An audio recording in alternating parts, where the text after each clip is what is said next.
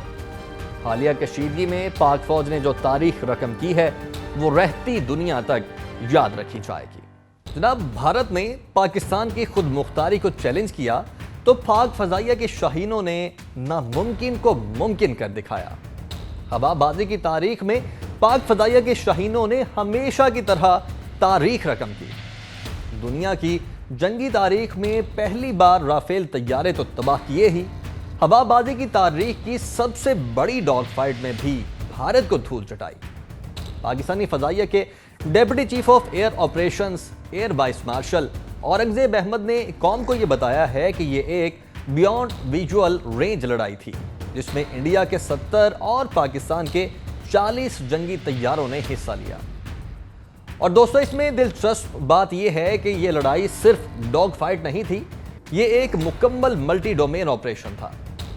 Pakistani JF-17، F-16 اور J-10 طیارے 1 گھنٹے تک فضاؤں میں چھائے رہے۔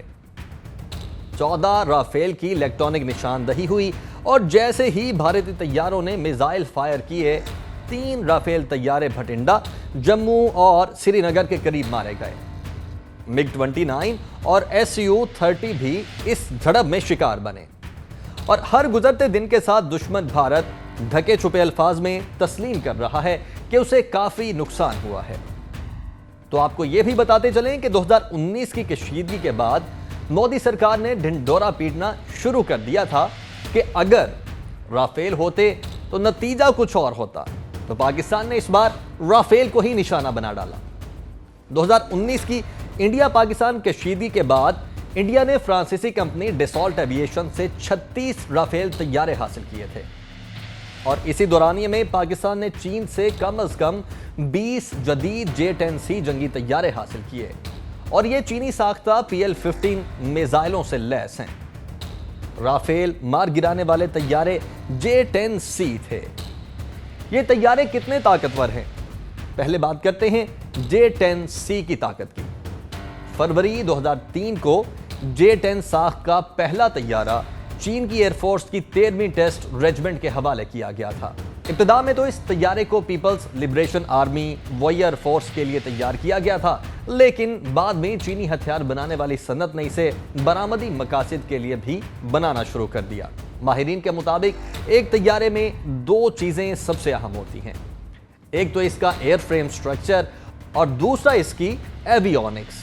J-10C کے ایئر فریم کی بات کریں تو اس میں ڈیلٹا کنارڈ کنفیگریشن موجود ہے، جو اس کی ایجلٹی کو بہتر بناتی ہے، جس کے باعث طیارہ اپنے اینگل آف اٹیک فوری طور پر تبدیل کر سکتا ہے۔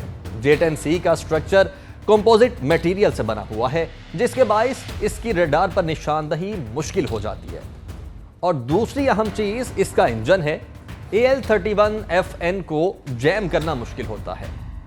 ASR اس وقت سب سے جدید ریڈار ہیں، اس کی ٹارگٹ ٹریکنگ اچھی ہوتی ہے اور یہ دشمن اور اپنے جہازوں میں فرق کو بھی بتا سکتا ہے، اور اس کے ساتھ ساتھ ڈیٹا لنک کی سہولت بھی ہوتی ہے، جس کا مطلب یہ ہے آپ نہ صرف فارمیشن میں موجود جہازوں کے ساتھ ڈیٹا شیئر کر سکتے ہیں، بلکہ آپ AWACS، UAVs اور AWCs کے ساتھ بھی اپنا ڈیٹا شیئر کر سکتے ہیں۔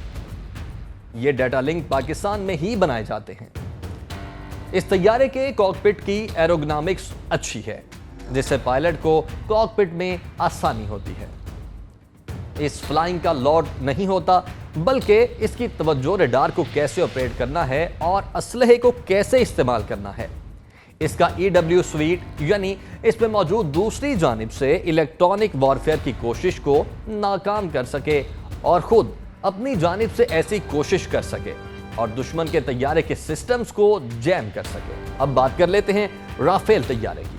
خصوصیات کی جوہری اسلحے سے لیس ہونے کی صلاحیت رکھنے والا رافیل طیارہ فضا میں 150 کلومیٹر تک میزائل داغ سکتا ہے، جبکہ فضا سے زمین تک مار کرنے کی اس کی صلاحیت 300 کلومیٹر تک ہے۔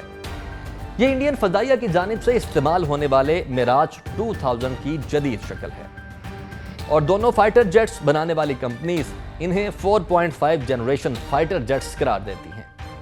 اس کا مطلب یہ ہے کہ ان میں دنیا کے سب سے جدید 5th جنریشن فائٹر جیٹ کی کچھ صلاحیتیں بھی موجود ہیں۔ رافیل کی تباہی کے بعد یورپ کی دفاعی صنعت کو دھچکا پہنچا ہے اور رافیل بنانے والی کمپنی کے شیئر بھی گر گئے ہیں، جبکہ دوسری جانب چینی دفاعی کمپنیز کے سٹاکس کی قدر بڑھ چکی ہے اور پاکستان کی فوجی برتری نے مودی کو گھٹنے ٹیکنے پر مجبور کر دیا ہے۔